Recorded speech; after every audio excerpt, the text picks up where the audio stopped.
Welcome to the Slop Farm. Enjoy the video.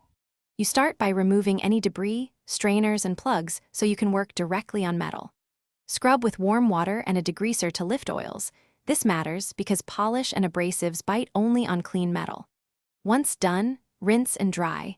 Make sure to protect counters with towels and wear gloves to avoid cuts. Now grab a non-scratch pad and a mild abrasive like baking soda. You will use circular strokes following the grain to avoid new scratches. After degreasing, apply a baking soda paste or a commercial stainless cleaner directly along the grain to lift stains and mineral deposits. This helps preserve the finish. Use a non-scratch pad or 0000 steel wool with light, even pressure, moving only with the grain. Aggressive cross-grain scrubbing causes visible scratches.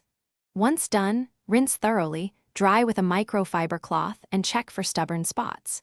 If needed, reapply paste. Finish by applying a stainless polish or a few drops of olive oil to a microfiber cloth and buffing along the grain until it shines. Polishing restores luster and evens the finish. Then apply a thin protective layer, carnauba wax or a metal protectant, to repel water and slow future stains. If discoloration or pitting remains, treat affected areas with a limescale remover like CLR while testing a small spot first. If pits are deep or widespread, consider professional refinishing to avoid further damage.